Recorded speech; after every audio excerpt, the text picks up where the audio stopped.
lovely listeners out there.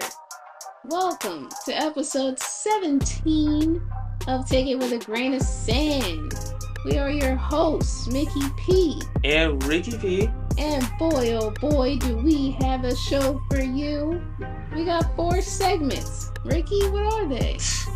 Okay, well, first we have a discussion, we have a stand-up, we have something about a job, and another thing, but I don't want to spoil it. You just don't remember what it is, do you? No, that's not it. That's not it? It's a mystery. It's a mystery. Alright, so how about y'all just keep listening and make sure you listen to the end for a special surprise. Alright. Okay, so for this segment, it's going to be another stand-up bit from Mickey P. That's right, Ricky B. And do you know what we're talking about today? No, I don't. I've got a bit all about funeral homes. Okay. Now, on the surface, this does not seem like a funny topic. Yeah, it's really not. But I got questions about funeral homes. Why are they called funeral homes? That's that's where you actually put a dead person. But it's like, well, it's called home. Yeah. That's not home. It's home for the dead. Home for the dead, it's where the living go to funeral. I'm not getting it. It's the funeral home. And they do all kinds of stuff in there. How can you call that a home? They drain the fluids. Yeah. And embalm. Yeah. And sometimes they put makeup on the bodies so that they look more alive. I didn't know they did that. Yeah, because you lose your color. Yeah, I mean, So I they know add some that. color back. They might put a wig on you or something. They might, if you were in some type of accident, they might reassemble you for an open casket funeral so that you look presentable to your loved ones. Yeah. And that's home. Yeah, it's again home for the dead. I don't think it sounds like home. Okay, I well, don't do that in my home. what would you call it then? The dead place. Yeah, that's not creative. It doesn't have to be creative. That's just what happens there. Oh, okay. But I mean, that's what you call a cemetery. It's a dead place. Nobody calls that the dead place, and I don't have a gripe with the word cemetery. I've got a gripe with the word funeral home. Well, to me, I don't really see a problem. Then it smells in there. Of course it They could do does. something about that. How? What are you supposed to do? Like open a The window? formaldehyde. The I've got a problem with it just being called a funeral home. Yeah. Okay. And I think that they should change it. Yeah, but it's not like you're gonna be staying in there. It's not, but I think they should change it. You know, recently I rewatched my favorite movie, Final Destination, Yeah. and there's a scene where the main characters, Alex and Claire, break into a funeral home. Hmm. All right. And then there's the creepy coroner that while he's talking to him, because he's okay with them breaking in. He knows who they are, and I don't know if that's a spoiler. The movie's from 2000, so hopefully you've seen it. But they're talking to the creepy coroner, and while they're talking to him, he takes a thing like a tube or something and jams it into their friend's dead body and like drains him. And it's a really creepy scene. And that just made me think, funeral homes are creepy. I mean, of course it's creepy. There's dead bodies in it. So why do they call it home? I just said it twice. Home of the dead. It's not the home of the dead. The dead don't stay in the funeral home. I mean, they're gonna be there for like probably a day or two, probably a week. That's not home. That's like an Airbnb. They're still staying in there. That's what it is. That's not, you don't just stay in your home for a day or two or a week or so. You stay in your home for a long period of time. They're weak. You don't stay in your home for a week, Ricky P. Well, the dead do. Their home is their final resting place. So what makes it home? It's in a, like some sort of house like thing. It's not in a house-like thing. Well, some of them are. Some of them look like a house on the exterior. That doesn't make it a home. Yeah, but kind of. No, if you squint your eyes You're not making at a any house, sense. I think at I'm a house like I'm making all the good points here. You can't come up with one good reason why they call it funeral home. I just said it. I think they should call it maybe funeral building. Yeah, but that's not interesting. How is home interesting? It's just a lie. I don't really lie. It's something relatable. Like a building, that's just kind of boring. It's a boring name. Home isn't exciting. Yeah, but it has a sense of familiarity. That's just because you're familiar with it, because that's how it's been called forever. But maybe, just maybe, it's time for a change. And you're the one to lead it. Yes, I'll lead the change, and I'll start calling it the place of funerals.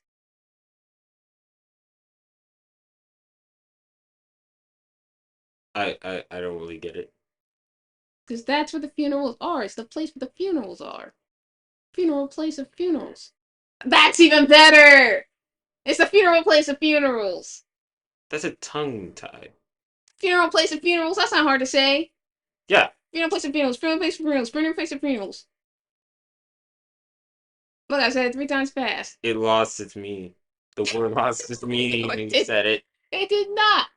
It's the funeral place of. That's easy to say, and it makes more sense. Mm. Yeah, I still don't like it. I just like funeral homes. Embalming location. Embalming location. What does that even mean? That's where people get embalmed. Embalming location. That's what a funeral home is. I, I do not follow that at all. The embalming location. I don't like it. Balm, lip balm. Lip balm. Oh, Eos. yeah. Eos. Elephant. Ele- Elephant. Elephants. elephants live in Africa Okay. like our ancestors did. Yes. What's your point? I don't know. Of course. Of course, there's no points. Absolutely no points. So just stick to the real name, funeral home. Alright, fine. Funeral homes it is. Exactly.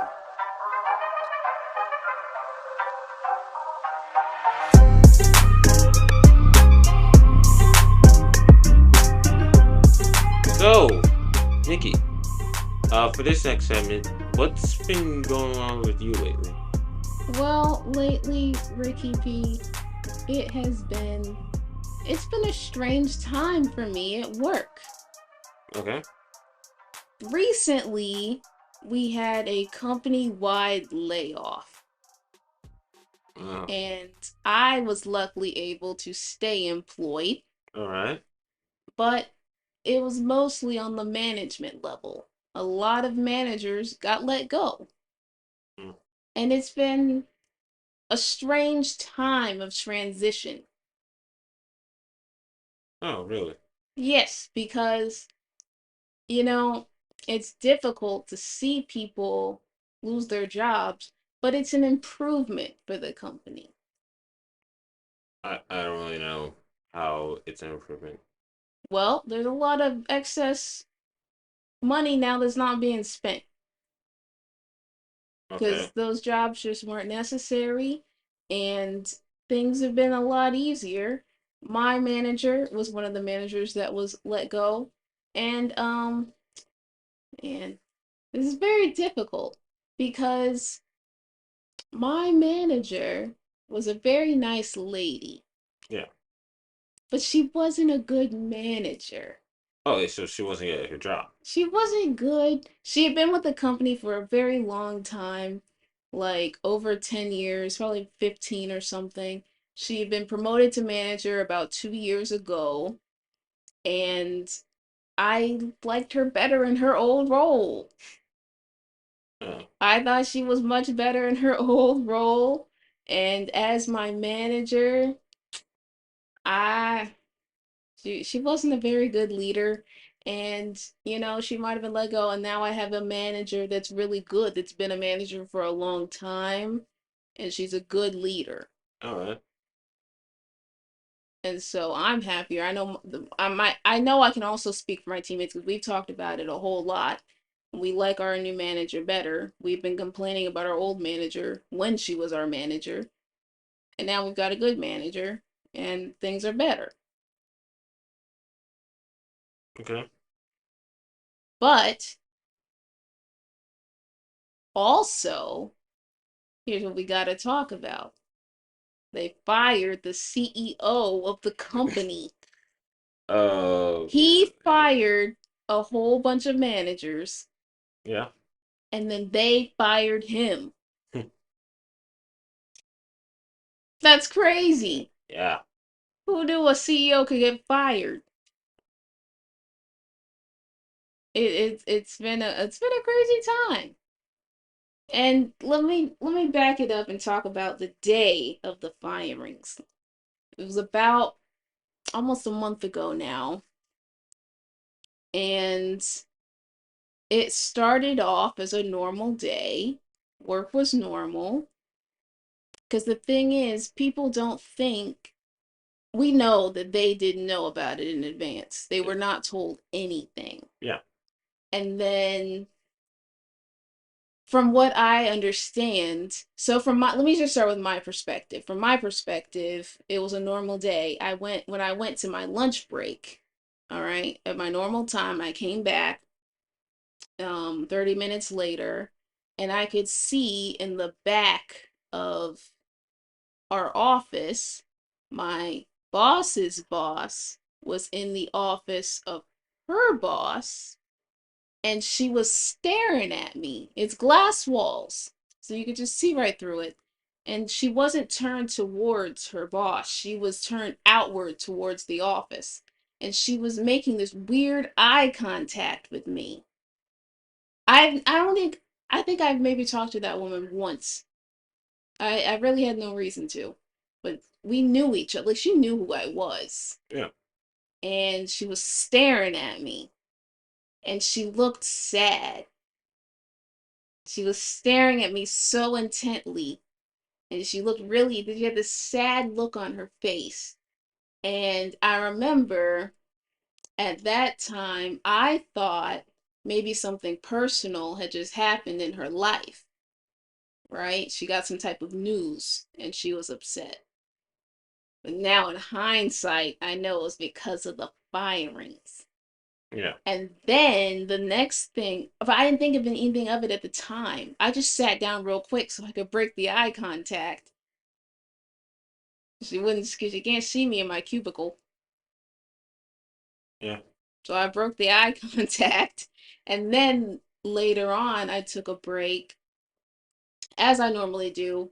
Um, so I left the room, came back 30 minutes later, and to my surprise, everyone was standing up when I walked in the room. And I walked up to my desk, and my manager's boss's boss was in there talking to us, and I had to like halfway listen, halfway clock back in because I didn't know what was going on. It was a completely unscheduled meeting with the whole floor, the department. And she was, all I caught was the very end of the conversation where she was saying that if anyone has any questions or concerns, we're gonna talk tomorrow. And she sounded really serious, and everyone looked confused and maybe a little bit upset. Everyone had a very serious look on their face, and I was like, oh, we just got some bad news. And then she dismissed us, and we sat back down, and I asked my the girl that sits next to me what happened, and she was like, they said that we had seven managers, Yeah. 6 managers, and then their boss. And they said now we're only going to be reporting to 2 managers, all of us. And I was like, what? We're only going to be reporting to one of these 2 managers. And they hadn't decided who. And I was really confused. And she never said the word layoff or terminated or fired or anything like that. So we didn't know that they had been let go. We were thinking they had been reassigned, maybe to a different department or something. Hmm. So then we were like, we didn't know what was going on until this big thing happened where our manager had emailed the girl that sits next to me earlier a question. And then she went to email her back, and the email bounced back, Ricky. And she showed me that, and we were like, oh, wait a second. Wait a second. Have they been fired? Yeah. What? And then I went on my computer and looked at the email group for the managers, and it only had 2 people in it now. No. When it had all 6 of them in it before, and I was like, oh no, they got fired. They've been Wow. removed from the system. Huh. And that's when we realized that they had been fired. So then the next day, I got some additional information. So, as it turns out, one of the managers had gotten a heads up in advance of the firings. He said that he heard he told the other managers he heard like someone called or texted him that they just fired 8 managers from a different department, and they all had a meeting scheduled that afternoon. And so he was like, hold on a second. Hmm. What's this meeting about? And then they go to the meeting, and that's when they found they all packed. What they did was they packed up their stuff because we were all confused because we never saw them again. We never saw them leave. No one knew anything was wrong. So we were trying to figure out, when did they leave? They knew in advance, and anything that was theirs, they brought out to their cars before the meeting. All of them, because they didn't know who was staying and who was going. So they just all brought they packed up all their stuff, and then they went up to this meeting with all of their company issued stuff. Managers get issued a laptop and an iPhone for some reason. So they brought, and whatever other equipment, and they brought all that, and the 2 that got to stay, they talked to first and said, oh wait, y'all, you 2 don't need your stuff, and brought them in and told them what was going on, and then brought in the others are like, wait a second. We need our stuff though. And that's when they were fired. Oh, And we crazy. never saw them again. But you know what's even this is the funny part. This will tell you something about my manager, my old manager. So the next day, one of the teams, they all got um a text. They each got a text from their previous manager. She doesn't say goodbye because they didn't get to say goodbye. They didn't want to have to come back in because that's embarrassing, right? Yeah. So they did text them. I never got a text from my manager. And there was only three of us on the team. The other two girls didn't get a text either. We never heard from her. We have still yet to hear from her. This was almost a month ago. We still have not heard from her. And I think that that really shows like what kind of manager she was. Yeah. That she wouldn't tell us anything. You know, like it was nice working with you or any nothing. Ricky, she didn't say nothing. And we were worried because like, okay, so the girl that sits next to me, she was like, I think I should reach out to her, but I don't know if I should because what if she's upset? And I was like, yeah, she's probably upset. And I think we shouldn't have to initiate that because it happened to her. Yeah. And it's really awkward for us to initiate that contact. Yeah. Like, we think that she should initiate, as our leader, she should have initiated that contact so that we could then, you know, reciprocate how we're feeling. Yeah. Because it's just it's not possible for us to reach out to her first. I don't know what you would say to someone in that situation when you are still employed. You Yeah. know, like I'm still getting my checks from this company and she's not. Yeah. So I don't know how I would say that.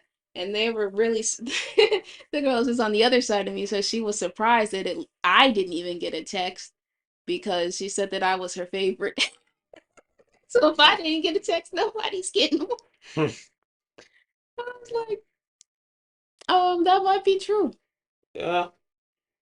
That was the kind of manager she was. She was very clear in who she liked and who she didn't like. Um, and she liked me and she did not like the girl that she didn't really like. I don't think she really liked either of them. Um,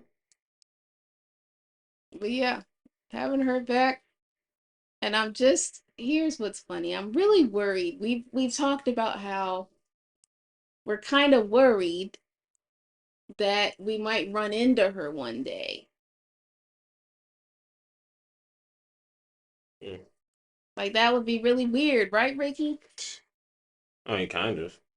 Like if we just bumped into her, like say at a grocery store, Yeah. that would be super weird. I don't know if I would say anything. I bet she wouldn't say anything. I bet she would act like she ain't see me.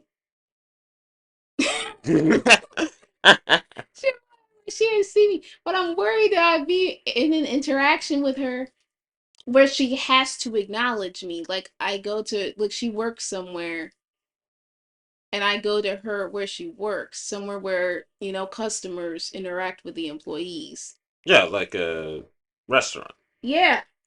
Yeah, what if I go to Applebee's and she's my server? What if she's down bad, Ricky? What if she's down bad? I go to the Applebee's and she's my server.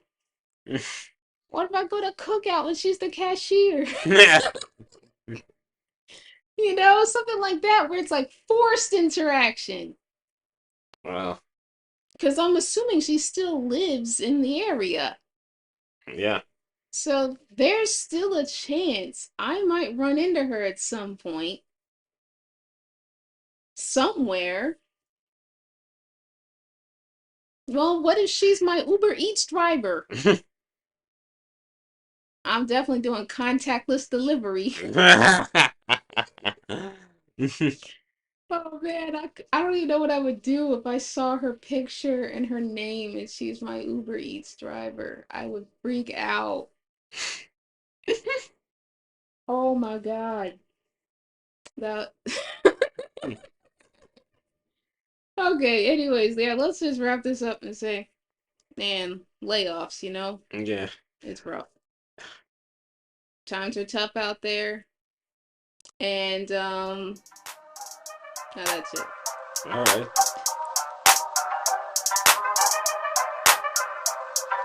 All right, on this segment, we're bringing back a segment that I really liked to do before. Okay. And that is what grinds my gears. Okay. I've got a pet peeve, Ricky. All right. What is it? It is with bathrooms, public bathrooms. Uh, a bit strange, but go on. What's up with the gaps in the stall? Between the stall doors? Yeah. That It's got a huge gap. it's not that huge. In some bathrooms, it's huge, Ricky. Let me tell you something. I know we already talked about my job, but the bathrooms at my job, the the stalls got these huge gaps. Wow. Like, how big are we talking about? Like a quarter inch. Doesn't really seem big. You can see it. Like, listen, Ricky, if someone's in there, I have to actively look away from the stalls so that they don't see them. Hmm. Because you can see out and you can see in. You could see if someone's in there, and if you actually looked, you could see them. That's how big these gaps are. You could see them if you were looking. You have to actively look away, and when I'm in there and someone walks by, I gotta cover up. Uh, I make sure I'm covered so they don't see. see even though they're probably doing the same thing I do, looking away. And then in the mirrors face the stalls. So you have to not look when you're looking at if you look at yourself in the mirror, you're like fixing your hair or something, you can't look just a little bit over to the left or right if there's someone in the stall behind you because you'll see them and then they can see them. That's how big the gaps are huge. Oh yeah, I could definitely see that. It grinds my gears because I can't not go to the bathroom at work. I'm there for 9 hours a day. Yeah. I gotta go at least once, and then I gotta deal with maybe someone will see me. You don't think this would bother you, Ricky? Yeah, well, maybe that's more or less happens more like the female bathrooms. I never really seen this in like the male No, this bathrooms. is a common occurrence. I've seen it on social media. Not in the bathrooms that I'm going in. There's no gaps. No. Maybe I just don't really pay attention to it. I think you just don't pay attention to it. It's like a common American thing. Hmm. People like from other countries when they come here, they complain about it. They're like, why you got these big gaps? Because apparently in public bathrooms and other places, there's not gaps in the stalls. Oh. They found a way to not have them. In America, we've got big gaps. They could cover it with, they could put a piece of metal over them or something. Okay. It just doesn't feel private. I mean, it's called a public bathroom for a reason. But I should have some privacy. Just because it's a public bathroom doesn't mean everybody needs to see me and I need to see them in there. Yeah, I mean, I agree. But I guess they took that name too literally. Yeah, honestly, there might as well. It should be. It reminds me of the bathroom in my preschool when it was just a bunch of toilets. Yeah. There were no stalls at all. That's what it feels like. Yeah, y'all, can y'all relate to this? Whoever went to preschool, Did the bathrooms just have a bunch of toilets and like kids don't care about privacy, so everybody would just go? Because I know that they can't just see in my preschool. Hmm. There was just a row of toilets, just a bunch of toilets, and there was no privacy. And no one, we didn't have a problem with that. Uh-uh. 4-year-olds don't care. Yeah, no. We just went in there, we peed, whatever. Hmm. That's what it feels like at work. Might as well not be stalls. And when I say it's a quarter inch, it's a quarter inch on both sides, Ricky. Both sides of the door. Oh, okay. That's a lot. Yeah, it is. Hmm. These stalls got gaps, and it's really grinding my gears. So let us know if you can relate, listeners. You got stall like a place that you frequent. That could be work or anywhere you go to regularly where there's a public bathroom situation. Do the stalls have huge gaps? Does it bother you? Have you noticed? Do you care? Should they do something about this? Because I think they should. American public bathrooms need a whole new redesign. They got gaps.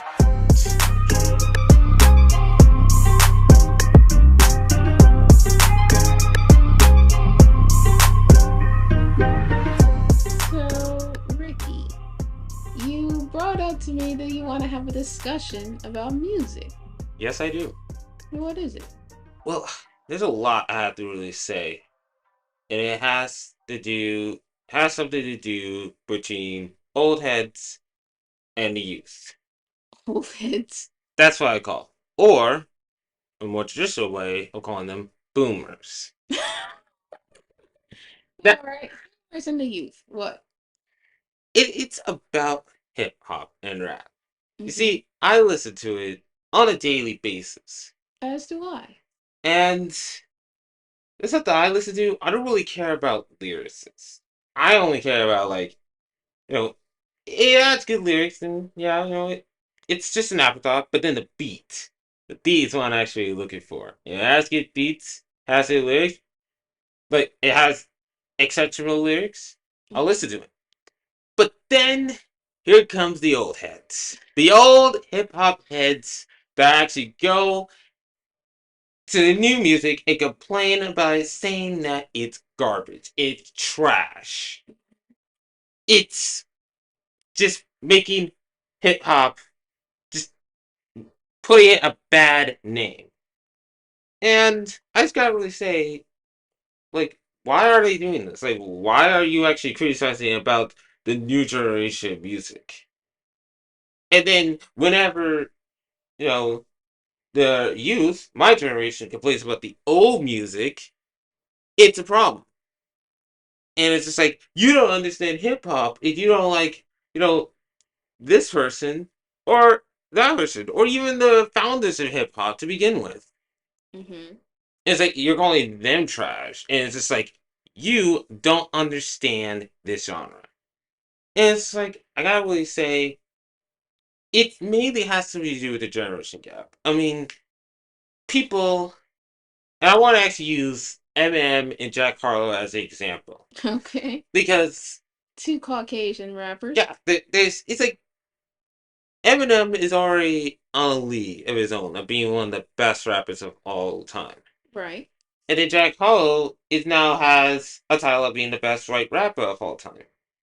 But if you listen to both of their music side by side, there is a huge difference A huge difference. between both genres. Certainly. And it's like, there's no argument with there. It's like, one generation listens to Jack Harlow while the other listens to Eminem. And You, it's like, you know what's interesting about that, Ricky P? what? Eminem and Jack Harlow were on a song together. You remember that? Yeah, I do remember that. And just hearing them, the two of them on one track and like their individual styles, like you can tell the rap is completely different. Oh yeah, Eminem definitely. is obviously much more focused on lyrics, whereas Jack's verse is more catchy. I know all the words to it. Yeah, It's easy. yeah. I mean It's that's easy yeah. listening. It's the new generation. It's like hip hop. It's just changing. Like just like life, it's changing. Mm-hmm. And if you liked the old stuff, you like all the hip hops from the 80s or the 90s, it's actually fine. But it's like, why complain about the new generation saying that it's trash and every single rap song that's getting put out nowadays that isn't about lyrics, because that's like probably 90% of the entire genre now, it's trash. And then you're making it such a big deal, and then we get like the new generation of kids just not really liking the old generation, and then like that's a really big issue. And it's just like, I mean, they only like this genre, and they only grown accustomed to this genre. So like hearing the old stuff, they're gonna think it's trash. They're not really gonna understand it. I mean, it's not Yeah. really that bad. It's not bad to really hate on a certain genre. For me, I just want people to just like the music that they like and just not make a big deal out of saying that it's better. Because, I mean, like it or not, some of the stuff the rappers say nowadays, they've been saying that for years now. Yeah. And it's been in the lyrics. And some of them probably in the 90s weren't really that deep. It never got deep. It's music that you could play in parties. You're trying to have a good time. And it's bad because it's in this generation. And also, it's a huge difference in the style. Like rap, a lot of the popular rap now is more sing-songy. What comes to mind? Travis Scott, Yes. Drake. Yes. They do like sing-songy type of rap. Oh yeah, yeah. That's definitely there too. And the older generations don't like that. They And say of that that's course, not real rap. I mean, of course not. I mean, the styles are changing. That's just the thing. I think that there's a societal shift happening. Ricky, I think hip hop is become more in the forefront. Yeah, Whereas it used to be like this indie genre that you kind of listen to be like edgy, like you were different. But now yeah. it's like hip hop and pop music have like merged. Oh yeah, Where the like yeah, pop artists are doing more hip hoppy sounding beats and the way that they sing, and rappers are doing more sing songy rapping. yeah, It's like the two genres are coming together. oh, yeah, I think that that's really cool. oh yeah, definitely. Yeah, to change, Mm-hmm. but for me, I'm just like, I just like what I like. If I don't like the old stuff, I don't have to like the old stuff. I don't have to actually understand the history of rap in order to actually get rap. I want to actually understand rap for what I listen to, for I can interpret it, Mm-hmm. and just enjoy it. I mean, it's music at the end of the day. Yeah, it's all music at the end of the day. Yes. So, yeah, that's basically all I wanted to talk about. Thank you for tuning in to another episode of Take It with a Grain of Sand. Hope to see you again soon. And always remember to take Take it it. with a grain of sand! Yeah, what she said.